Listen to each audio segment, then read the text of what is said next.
The semester started in Kiev? Sorry? The semester, it started now in Kiev? No, not yet. We start in October. I'm actually in remote, so I'm in Italy currently. Ah. The wonders of post-COVID work office. Yes, that's perfect. Right? on which you have other viruses much more lethal coming afterwards. No, I mean, we have our semester starts a bit late. We start, I think, in first week of October. Yeah. We normally start end of September, beginning of October. Yeah.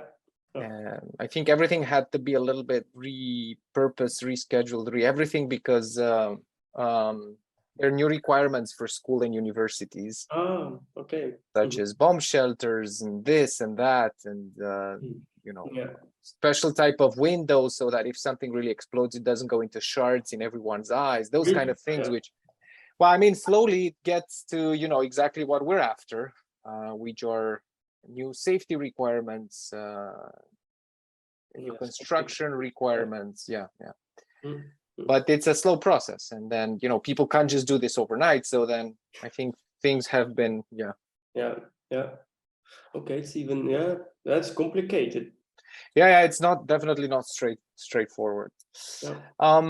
So I think we can slowly start, if that's okay with everybody. Shall we wait a little bit longer, Ludmila? What do you think?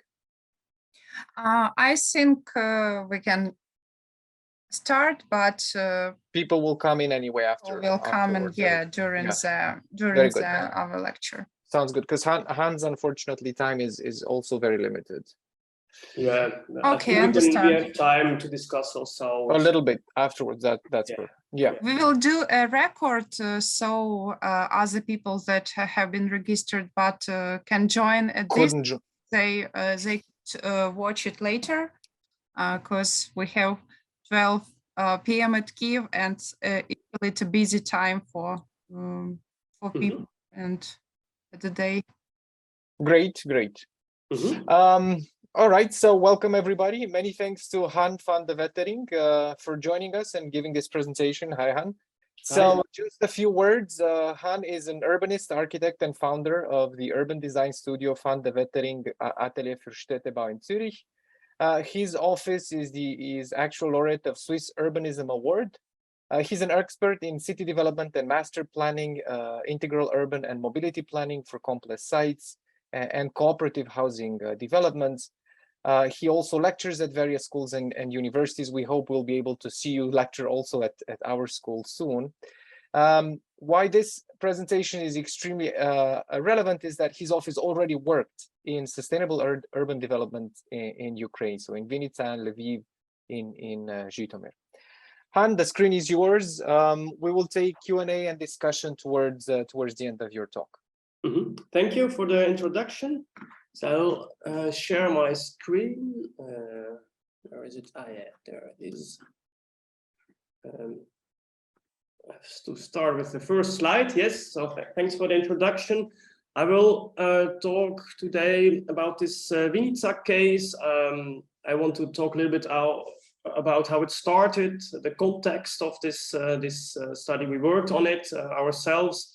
I will tell a little bit about the content of the project, but I will also talk a little bit about what happened afterwards, so projects which are realized, and of course the idea was to talk about these pre-war development plannings. It's not 100% correct, because we started this in 2013 and ended this in 2015, and in 2014 Russia already occupied the Crimea, so there was already a war, but of course it was not the main theme in this planning. Maybe also something to say. So why did I work on this project? It has to do with a friend and colleague of mine, Urs Thoman. I think you know him as well, Meneer. It's a good friend of mine. We both did a Russian course together, and that's how it also this teamwork collaboration happened. Yes. So maybe I talk about how it all happened. And the first time I visited Vinica, I visited my colleague Urs Thoman. I saw this. This was my first impression of the city, in the city government building of the city of Vinica. And as I said, I know Urs because we both like Eastern Europe, and I also lived in Russia in the 90s, and I wasn't used to these kind of images. You know, if you buy a ticket in the Russian railways, for instance, it's always very difficult. Everything is closed. It's not accessible. No information. And this was completely new for me, like very friendly. Everything is open, and this was already, of course, something which started before we started planning. And it was a contribution, I think, for a great part by the mayor at that time, Volodymyr Groisman, who wanted really something else, not the usual post-Soviet city, but something more European. He wanted everything open, and everything in the city already worked in this way. But I think that's where it starts, and maybe that's where it also starts why we were also involved in the development of the city. This was also described in this political vision, Vinica 2020. There was this development strategy by the city government with a vision for a comfortable, innovative European city. Of course, this sounds everything a little bit very general. Everybody wants something comfortable. You can apply it to many cities, but still there were some important specific issues described in this political vision, which were important. One thing is the theme of efficiency. That's an image from this political vision. Efficiency was very important from the government, but also this question of cost efficiency. And I think also this efficiency has to do with corruption, to prevent corruption, because if you have very expensive projects, then it's easier to have to gain a little bit more money personally. So that was also a fact which was quite important for the city. You see also the theme of the compact city, which also has to do with efficiency, because if you build compact, you need less infrastructure. But you can also reinforce the idea of a regional city. And a third theme, just one of the many themes, is the theme of comfort. And this has, for instance, also a lot to do with the improvement of the transport system. So bicycles, cars, public transport, to have a city which works for everybody, to offer also mobility for all, because that was a theme, this theme of traffic, one theme which didn't really work well in Vinica, where they had already many problems. Maybe one thing which is interesting to talk about or to mention is this tram system. Vinica already had a tram system with, I think, about 6 tram lines. And in 2007, between 2007 and 2011, there was a collaboration with the city of Zurich with the donation of trams from Zurich to Vinica. And Vinica could, of course, use these trams in a very good way. They really needed them also. And maybe to say these trams in Zurich, they were very good maintained, very well maintained, but there was only a new rule, a new norms in the city and these old trams couldn't be used anymore. So they were the Zurich tram company they didn't just like to give them away or to destroy them. They really wanted that these beautiful trams, where also the city of Zurich was very proud of, that they have a future in a city which really needs it and really uses it. So this, for the city government, it was also an important fact, so that to use these opportunities for a sustainable, future-oriented city. They did lots of things with it. It's not just vehicles which came, but it's also about city development, about social aspects. I'll tell a little bit more about it later on.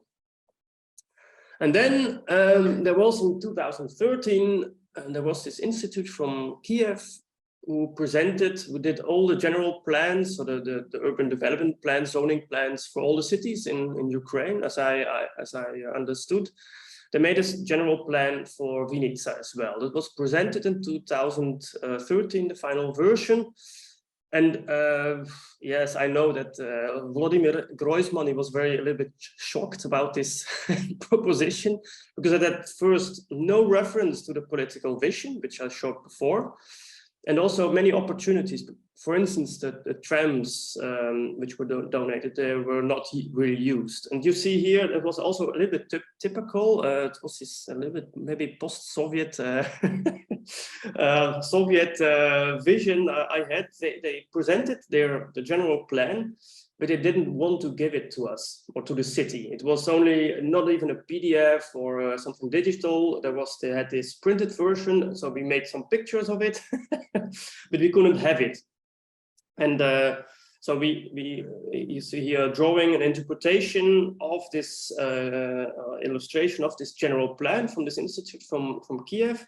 And you see here what they did, what they proposed. So they proposed like developments here in red, developments on the outskirts of the city, which meant also, of course, very expensive traffic infrastructure investments. So they needed 3 new bridges across the Southern Bug River, and several new bridges crossing the railway line here to Kiev. So extremely expensive new infrastructures. They proposed 2 new ring roads, one here, and the completion of the existing ring road here. And this part, very difficult also with the topography, etc. And also they proposed, for instance, in crossings or junctions within the city center, with new flyovers, bridges, tunnels everywhere, very, very expensive. And also, this was not the only problem, that it's too expensive. This was one thing Vladimir Groisman said, we can't afford it. It's much too expensive. But it's also, it didn't have any relation with the existing city structure. We have this schematic plan, which shows a little bit how the city, in a very general way, how it works. So there were these red lines here. There's the existing tram lines, and then the dense areas, station district here, the city center here, and then these dense residential areas in the west. That was the existing structure, how the city works. All the markets and all the schools are along this corridor, this line. And you see here this general plan. It has nothing to do with the existing city. And this at the end was the plan the vision we at the end made for the city, which takes had a strong relation to the existing structure and builds upon it. So there are extensions, there are new elements, but it's integrated within the existing city. And of course, we also saw that structures or new extensions like this is very difficult to access by public transport, for instance. So you need car traffic a lot, and that was also opposite of the modern European city the city government was looking for. And that was where we came where we started our project. As I said, Urs Thoman, a good friend, a colleague of mine, he worked at the city government, and we discussed, what can we do now? And we looked for support of the Swiss Confederation to make a new plan, an alternative for this general plan. We worked on it in 2013, 2014. A time horizon of the plan is about 15 years, but the vision is more long-term. Of course, it was the city council who gave us was the client, and it was financed by the Swiss Confederation. Of course, we worked together with the city council, Department of Architecture, Urban Planning, also energy, transport, communication. So there was always a big group of people when we had these workshops, about 30, 40 people. And one theme what was important was that you see it in this scheme here, that we work together, really together with the city council, with city government, and this external advisors as in our team. But it was always done together. It was of course easy for us because Urs Thoman, my friend, was in the city, city government. So That was easy, of course, but it's, I think, a theme which is quite important. There were also other people involved, and we made also participation very targeted with decision makers and focus groups. But that we did it together, that was an important aspect, because me as someone from the outside, I don't know the city in all its details, and it's always good to work together with local people who are with local persons. One thing we found out, so that this is again the plan overview of the city of Vinica, and you saw that this institute, Urban Planning Institute from Kiev, they proposed these big extensions in this area. And then we analyzed a little bit, so what can we do within the existing city? And then we found out that there are lots of possibilities for urban infill. There are also lots of areas which are not used or underused, which can be reconstructed. So we finally found out that within this existing city, this structure which exists already, lots of things can be done already to have this to have this possibility for the city to grow and to grow in a qualitative way. So we analyze all this. Of course, we do have, you see it here, proposed like these reserves, strategic reserves. It's always something you have to think about, to have a robust, resilient structure. But at the end, you also need to have some, well, when you don't know the future, nobody knows the future. So you always have to think about possibilities. For instance, here, this industrial reserve. For instance, when a large company, Google or someone comes and needs land, you have to have these reserves.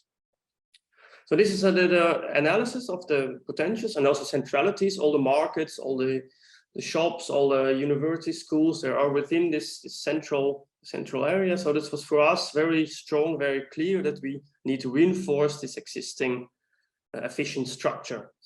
And this was like, these images show a little bit the, how do you say, the development guideline, the overall development guideline, the objectives for development, spatial development of the city. And you see, we start with the historic and landscape structure. For instance, the river, which is very important for the identity of the city, but also all these little creeks which are here, all these green spaces for the people, inhabitants, residents of Vinica. These are places where they meet, where they do their free time, but also historic sites or a historic center, something very important for the identity of the city. Then, of course, the city council did already say, okay, we want a compact city. That's why we think also we need to keep it compact with a green boundary, which exists already for most part. There are forests, there are rivers, etc. So this is the second idea, and maybe the most important new idea, new element in the city, or new, it exists already, but in this planning, which was quite important, was the idea, we gave it a new name, the city corso, as a dynamic backbone. It's the main, it's schematically, it's the main road within the city where all the important equipment and all the important infrastructure is connected, where we also propose a densification or an urban infill of the city as a really backbone of the development of the city. Then there are also other districts, not only these urban dense districts, but there's, for instance, here in brown, the hilly districts on the hills, which have less density and which are also quite green, very nice also. But we have also here in a little bit blue, gray blue, strategic reserves for the city. Then we have, of course, the completion of the road system. And there, for instance, if you have this backbone here, you can imagine, well, there will be lots of car traffic also on this road. And that's something we wanted to prevent, because that's also the line where the tram lines are. And that's why we want to use the existing ring road, which is here and which is underused at the moment, to use this existing ring road also for car traffic for instance, when someone lives here in this place and works here, that he doesn't cross the city with the car, but uses the ring road. So we use really the existing infrastructure for the development of the city.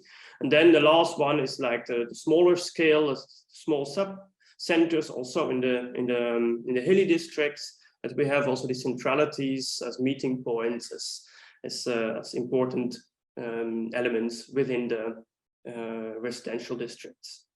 That's the main idea, of course, in a schematic way. And then we talked a lot with the city government. So what are the different scenarios? Because we don't know the future. Huh? We didn't know or some people knew that Russia would start a war, but you never think about it. That's why scenarios are quite important. So we had this basic scenario, which already made possible a growth of the city. And then there are possible extensions. For instance, extension to the north. There was already the factory of Poroshenko, which is here. So that was also an important area. So we can extend to the north. An advantage of this is that we don't, with the extensions here, you don't need to cross the railway line. You don't need a new bridge. So you can like save money for that. But of course, the strategic reserves, they are more in the east. So we could also imagine that we maybe build a new bridge somewhere here and then connect this area here, or also a strategy that we connect, that we focus on the outskirts. These are different options. We talked about it with the city government. At the end, we did a focus on an extension on the north, but we knew already that if the extension to the east is necessary, we can do it as well, but we need a new bridge. So this is the vision for the city. We, of course, always these drawings, it looks very simple, everyone can do it, but it's very detailed. It was already very important to calculate all the potentials within the city. So when can we develop it?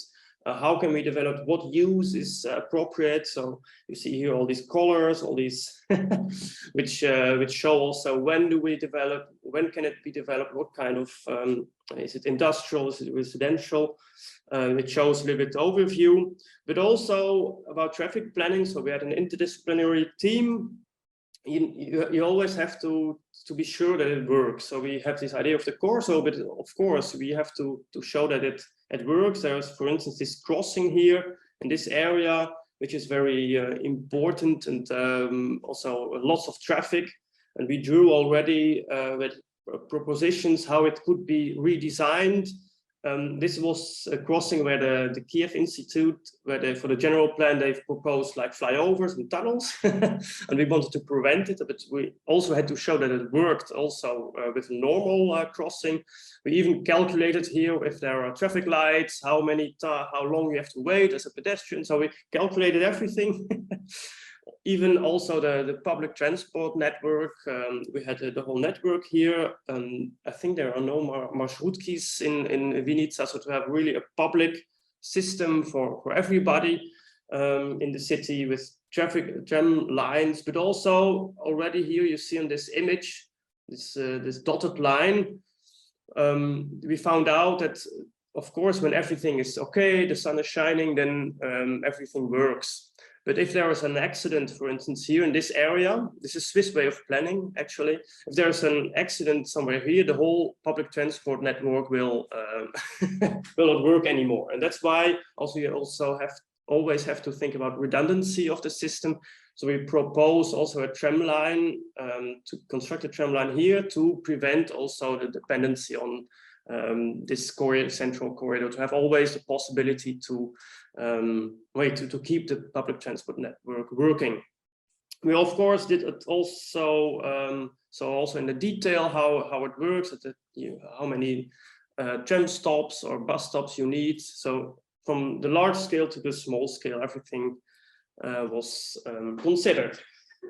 Just to compare these two, there was the general plan from 2012, 2013, and the strategic plan we developed. You see this the same amount of population, development potentials, but it's a lot more compact. We only there's almost 1,000 hectares or acres needed for new housing areas. We have not even the half of it. And with that, of course, we need lots less infrastructure. So we have only 5 kilometers of new main roads. In the general plans, it's 77 kilometers, but also others like these bridges, new bridges. Bridges are always expensive. Lots of bridges needed. We need 1 bridge, but it's in the long term. But you see also the tram work. So we have an extension of the tram work. They did as well. But of course, the use of it is not so big because they have lots of new roads. But you see, to compare, it's quite interesting. It's a complete other way of planning. For us, it was also important that at the end, things can be realized. So this is an overview of the planning content. We had the objectives with these guidelines, with the 6 pictures I showed and the scenarios. And then we had this, master plan or this strategic plan. And from this plan, we have like many integral key elements which are important. And then we defined where we should focus on new investments, for instance, extension of tram lines, and we made also a prioritization of these different investments. So which elements should be done first, and which element can wait for longer. For instance, one of these bridges we propose it's in the long term.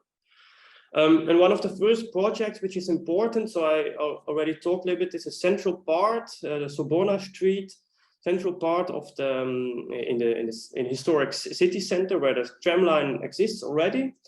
And I talked already before about the redundancy of the system. So we propose also a middle term to have an extension parallel to the street. And this is a street where lots of accidents happen today. So that first of all, we thought we can redesign the street. It's very broad.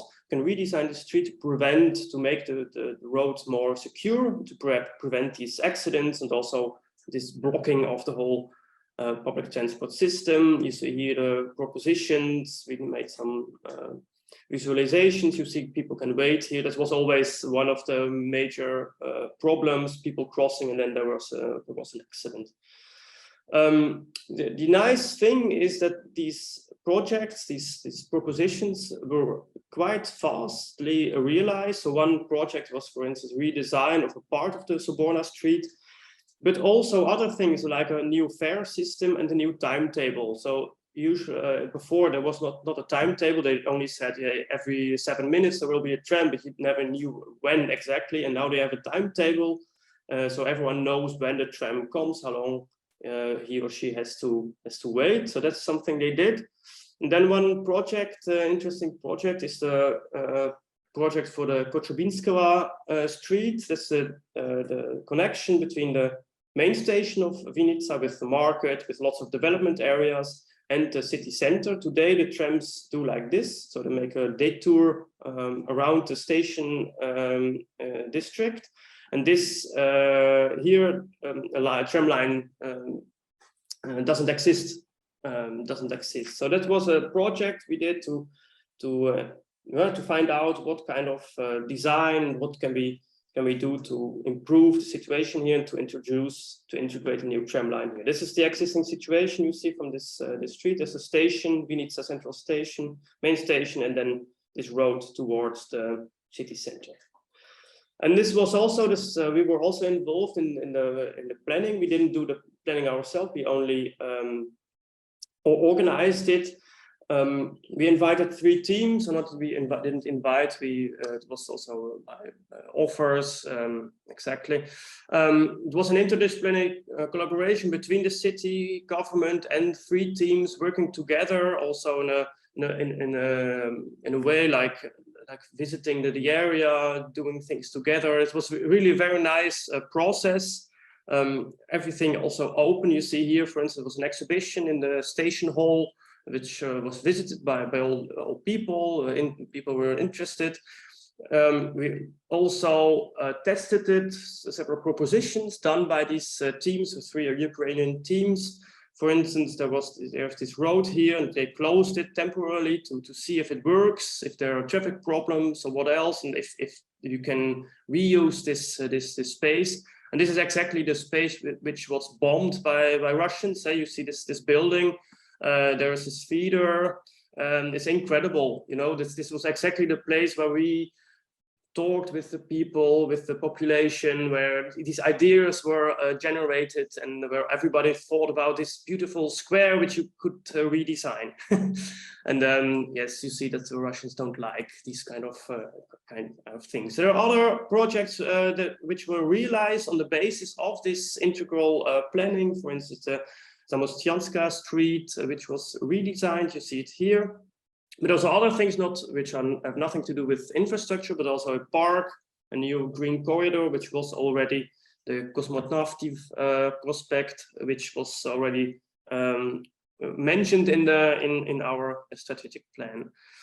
And then maybe a short thing about the war at the moment. So Vinica is growing very fastly because there are lots of refugees, and there was this strategy from the cities. Good that they think about it. The first idea was this one, that they proposed like make extension somewhere on the edge of the city for refugees, and then they said yes, but these refugees, they are then somewhere isolated on the city edge, somewhere no one sees them, and that's not our way of dealing with these refugees. So they considered again this idea of the Corso, this Vinica idea of the Corso, like this main line or main corridor where everything, the life of Vinica is taking place. And they really looked, how can we have these refugees also part of the urban life? So for instance, here there's this block. I'm not sure, I was not involved in this planning,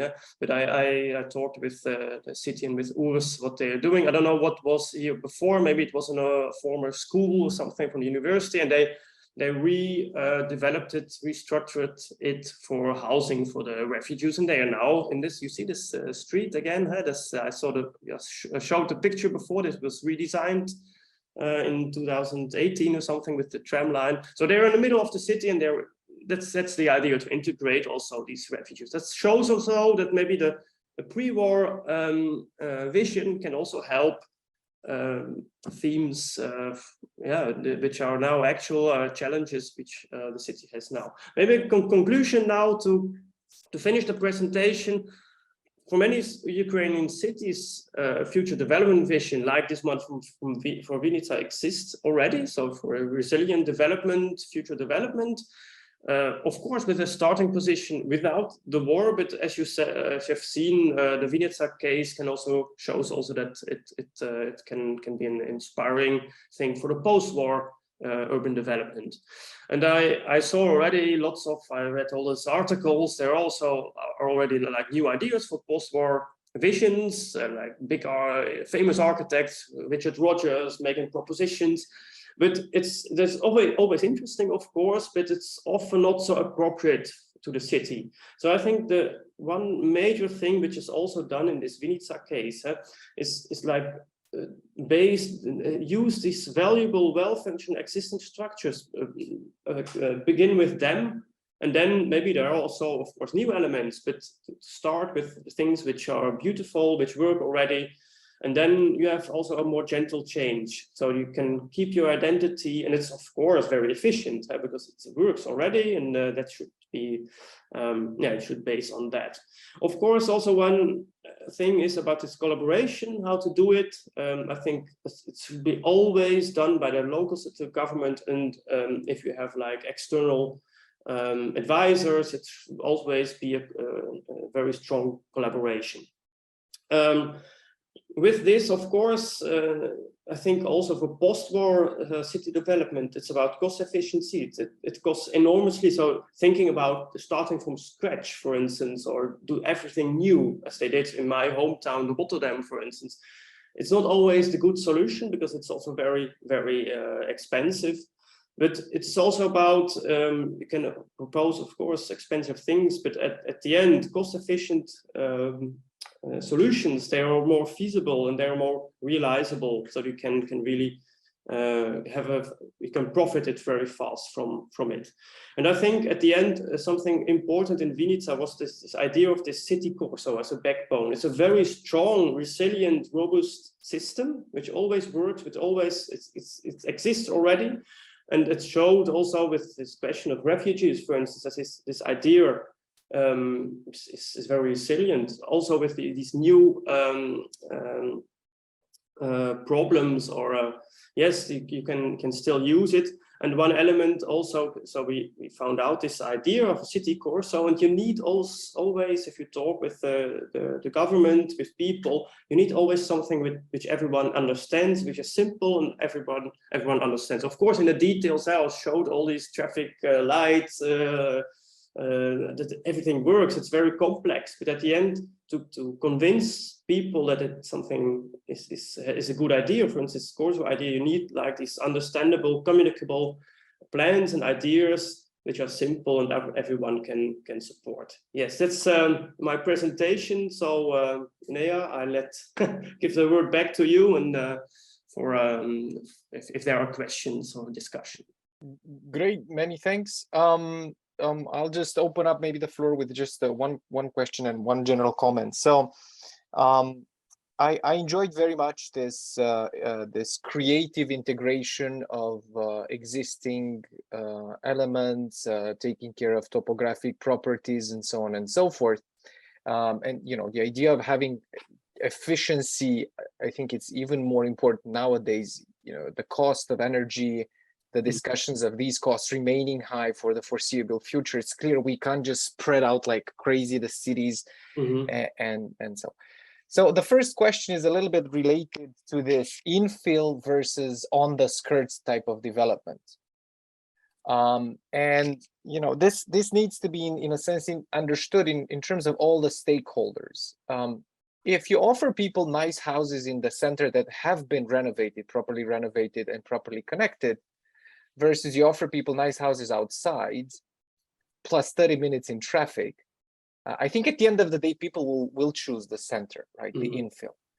So what exactly was the main argumentation in that Kyiv plan, Planning Institute, to move so much of this on the outskirts? Was it just cost efficiency, that you can do more? I mean, what was there must have been something, right? Or at least. It's a good question. It's of course, if you talk about urban infill, it's always more complex in the process as like doing extension somewhere on the countryside.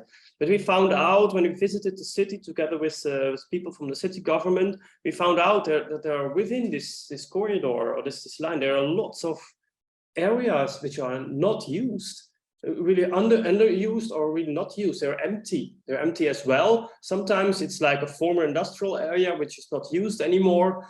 There are some areas there are problems with the soil is not good anymore. There was not poison but dangerous things in it, so that something you couldn't develop. But there were still lots of areas where this possibility was there, and that was something we found out. It's almost a pity. We had a map also which showed the densities of where people live, where people work, and then we found out this station district, for instance, which looks very dense. It's not so used as we thought. There are not so many people living there as you would say in the first sight. That's why we always also thought we should densify here in these areas. And of course, at the end, it's also a little bit like a play. You can say, okay, someone who has a landowner, for instance, you can tell him or her to you can construct more. You can construct more density, but then you can also he or she gains more money if you build more in a more dense way. But you also have to give something. For instance, the road, this road to the central station, you have to guarantee that we can use it, that you can plant trees, for instance, or that you have a shop in the ground floor, that it contributes also to the quality of the public space. So that's I think a main item, that we found lots of empty or not used areas within the city structure. Yeah, this opens up to the question of how you find this new equilibrium between the stakeholders, because what you're discussing is, in a sense, a cultural perspective on what are rights and obligations in a particular city, right? And sometimes, to avoid any type of conflict or frictions, things are extremely separated. Yeah. At the cost of the community, at the cost of, and so on and so forth. So there's, oh, I just want to do 10% on my project, so that's it, and I don't care about anything. I think we can come back to that a little bit later. The other thing I wanted to ask you, so we have all these interesting discussions regarding what you mentioned. Nobody knows the future, which is clear, but many cities are taking a proactive stance towards the future. We don't know what it is, but we're trying to sniff out what it could be. And big cities, you gave the example of Google, and that's why I'm coming with this question, are trying to reposition former industrial sites within the boundary of the city to attract new industries. So I think you know very well this case in Manhattan, where Google bought it was the first registered building worth $1 billion. They bought this tremendous it was a storage facility for grains, for when grains used to be shipped to New York. They would be brought in here. Extremely robust structure, because you had to have the lorries bring several tons worth of stuff across across the floor, and so on and so forth. Google needs that type of infrastructure because it needs to put these huge servers there. So in a sense, it was almost a match made in heaven. But quite clearly that you have to have this sort of vision to say, let's not tear this down. Let's keep it as it is. Mm-hmm. And then think, what type of industry do we want to bring in here? And that requires, not a one-year planning. It requires a little bit of foresight and a little bit of planning. So my question now is, how do we plan? How do we start thinking of development to maintain that type of flexibility when we don't really know whether it is going to be indeed Google that wants to open up, or a completely different industry that might need different infrastructure, different facilities, and so on and so forth? Mm-hmm. Yes, I think that's exactly also an important issue in this urban development. I think maybe there are two different kind of, which also in Vinica, different kind of developments we can see. There are like larger areas which were from former industrial sites, exactly as you said, and here it's of course everything is difficult and complicated, but often you have only one landowner. This is in the industrial side. I don't know the companies, or it's even from the government. There was also an area from the Ukrainian armed forces, which they said we will abandon it. We don't need it again, and I think at the moment they need it again, of course, because of the war. But there are always these kind of areas which have, and that's a central aspect. If you have like lots of landowners, it's very difficult. But if you're one landowner, you can really talk with this person, and sees also that he or she can gain money for it. You always have to show also the advantages of like reconstructing or reusing a site. That's maybe the first thing, but I think these are often bigger companies which have this land, and they're quite professional. Also, they have also maybe even their own planners.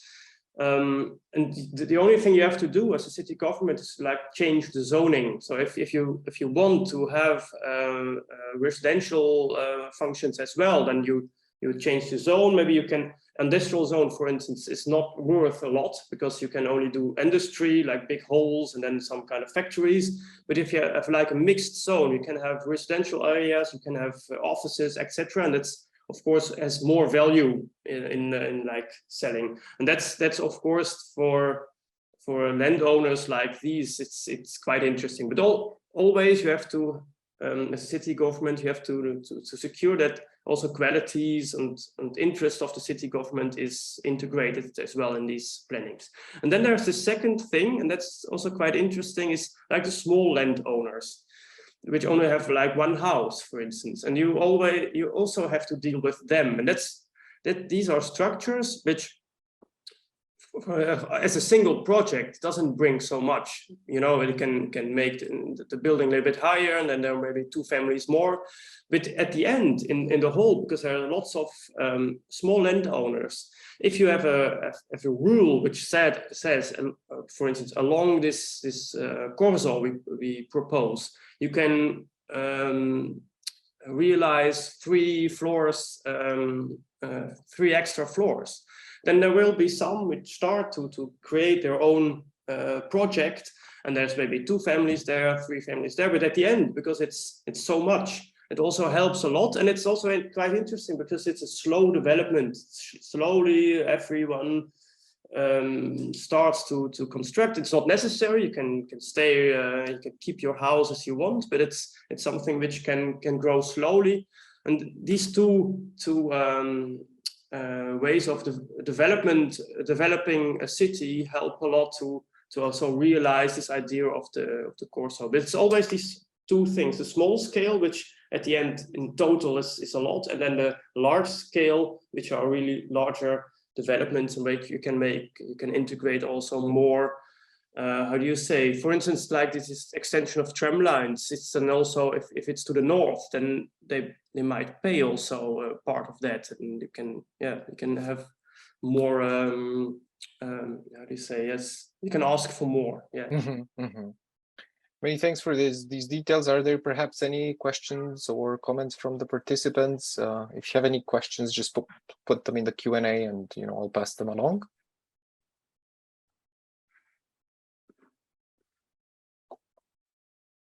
If in the meantime our attendees are thinking about them, Han, I have another question there. It's as a city hall, what's the strategy? How do you approach this? Because you mentioned, we have this infill fragmented type of strategy, many people, many interests, sometimes conflicting, but they're small scale. When you sum them up, you can get a good result. Versus dealing with a large landowner or with a large stakeholder that gives you a big bag in 24 months with a good how do you plan these when most likely the thing we're going to face is too little time, too little money.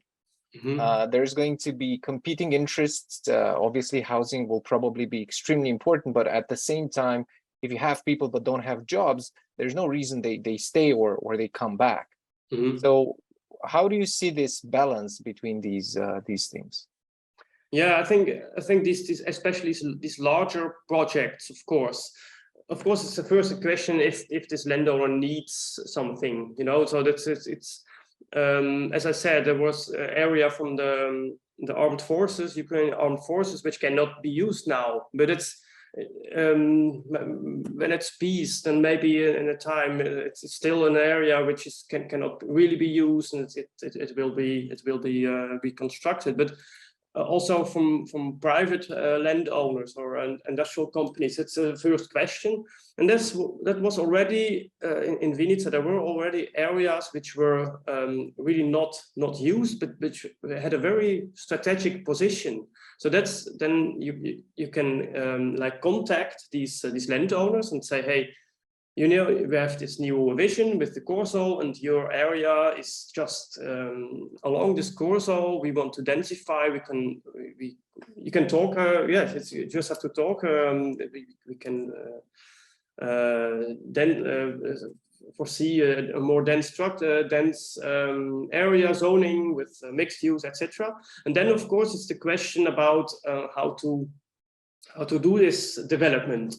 And I showed one of the Kotsyubinskoho street. It was, of course, about the extension of the tram line, but there were also lots of other questions dealing with area development. There was a big market, for instance, there, and one team also talked with the landowner of this market and said also, yes, the market should be in this place, but you can also more densify more you can densify, you can use it also, and how could a market of the 21st century look like? And maybe not only like these small pavilions and then small density, everything by car, but make something out of it.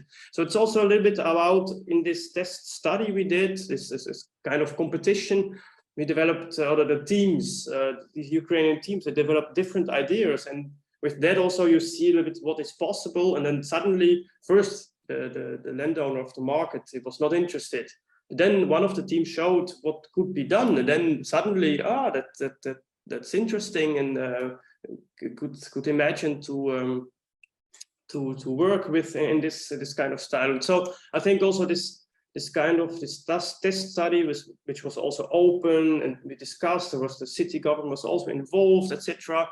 I think that would be also important. So if you have a big sites to develop, it's always good to have this done in an integral way, in an open way, because also in Switzerland, if you do it like privately, they develop themselves something and no one is involved, and at the end people will not be amused. They will protest against it. So I think this is something. Yes, it's one of the aspects to have this quality also, to show a little bit what's possible, and at the end you have you can create a project. Great. So we have one question from Michael Jour. So he's saying, can you tell us a little bit more about the type of cooperation inside outside, about involving local citizens? So I think this is more about the governance of this process. And somebody says, I really don't like, or you have a group of extremely vocal activists. How is this taken into consideration in the planning and then in the development part? Yeah, for the overall planning, this development strategy, we saw that it's very complex especially in the solutions we looked for. So there we had this very how do you say, we had this kind of participation, but not for all the people, but for like focus groups. There were maybe also organizations, of course, there were which were active, but also for within the city government already. It's like a big organization, it's lots of people. So we decided not to have like all the people involved, but really focused cooperation. And then, as I showed a little bit, this idea of the Kotsyubinskoho prospect. There we really had a participation with all the population involved. They could like bring their ideas or what they find good or not good, even in the public space itself, to react, to show a little bit what is possible. So there are different ways of doing it, and sometimes it's, of course, maybe it's too much one-sided. There are always the same kind of people coming, and then you could also to be very active in choosing who you want to talk about. You can invite like a school class or elderly people or whatever. I think what was interesting in the Vinitsa case when we made this project was this inside outside. So I think that was quite good, and usually I often see that like an external office makes an idea and then they give it to the local government, and then they have to work with it. And that's not the way it works. So I think also this Kiev Institute, for instance, they had like this, I almost had the impression they never visited the city, only to do the presentation, but they didn't visit the outskirts. They had no idea how the city worked. And I think it's more like a way of thinking and planning and working, that you work with the local people, that you respect also their ideas, and it's like in the head. It's another. You have to. Yes, it needs another way of thinking, especially. Many thanks. Miroslav is asking about Peremocha Square. So now it's almost a place of remembrance, right? So it had even more weight in the identity of the city. What are your recommendations on concepts for reconstruction? Mm-hmm. Hi, Miroslav. Nice you're there as well. Yes, that's. I was very, very shocked. Urs and I, we were. Yes, I think also this, of course, the war will have an influence on how people live, how the identities, how identities. I think the square, because it's central place and all this idea of this, also this idea of the backbone and in the life of people. So I think also it would be nice if, I don't know, there was in this Kotsyubinskoho planning, there were already from this Ukrainian teams like designs for it, and I would like think this in a new way. So how can we now integrate these kind of things, or this war, this memory of this how do you say criminal activities, to have this memory also in the design of the square. I can really imagine that. I think that would be a good idea, not to have like a usual design of the square. Many thanks. Oksana is asking a little bit about your institutional cooperation. So how did you manage to build a relation with the chief architect? Which city planning requirements you found the most difficult to overcome? She's asking multi-purpose, mixed use of land, cross-sectional structure of roadside, sidewalks, cycling path planning. Yeah, that's of course. I think in the beginning, if it's Vinica or another city somewhere in Switzerland, it's always the starting. You know, you're discussing about here in Switzerland, for instance, about 30 kilometers per hour streets. And then, not possible. No, in Zurich that's possible, but in our city that's not possible because we drive much faster. That's always this. The first thing is always that many, not always, but many local local responsibility. They don't think that it's realizable, and then you have to, of course, convince. That's why we, for instance, did all these detail things. So, for instance, this crossing in Vinica, I can remember the first discussions. Oh no, we need these flyovers and bridges and tunnels because we have too much traffic. And then, yes, we really had to. Of course, we made sketches. That it's not. We don't make a project yet, but we make sketches and we calculate all the things, and then we showed them that it's possible. And then they were convinced. Okay. Obviously it works. So they checked it 1,000 times if it's really, we used the right numbers. But that's always this feasibility. You can have a nice idea, but no one, or maybe some people maybe visited other cities, they believe it as well. But often it's exactly this question is exactly this. It's important. They don't believe it, and then you have to show it on all the details. That's why a project like this, it looks so simple, you know. Just a corso, backbone finished, and you have your project. But it's very complicated, and you really have to. You need to have these feasibility studies to convince that it's really possible.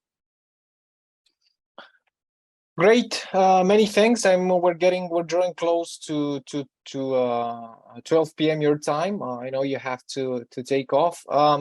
Many thanks again. I hope we can welcome you in our urban development program. I think a lot of your experience is extremely relevant, and you know we hope to have you and Urs teaching. With pleasure. Thank you. We are following the development of the program is very much in line with many of the ideas that you put forward. You know, you have to have to involve all the stakeholders. You have to account for natural constraints, historical constraints, and so on and so forth. And just building for the sake of building is not really sustainable. So I think these ideas, if they can be taken from your talk, I think they're extremely relevant lessons. Many thanks again. Let's see what Lila was. Okay, yeah, she's just talking a little bit about our program. Ahan, many thanks. If there's anything else we can do afterwards, let's just stay in touch. Many thanks. If you can send me the slides, I think we're gonna put them online. We already now, you're the third speaker in our KSE Urban Development Talks. Which is great. I think we're going to keep this tradition alive, and you know we're bringing tactical urbanists from from other countries as well to teach us the little nitty-gritties. We're bringing people like you doing master plans, especially to show how things can be done, and to give certainty that things can be changed. I think this is extremely important. Perfect. So many thanks. Have a nice day still. Same to everybody else. Bye-bye. Yes, thank you very much. Wish you too. And I'll send you the presentation and you can perfect send it to your students. Thank you. Great. Cruz. Bye-bye. Yes. Bye-bye.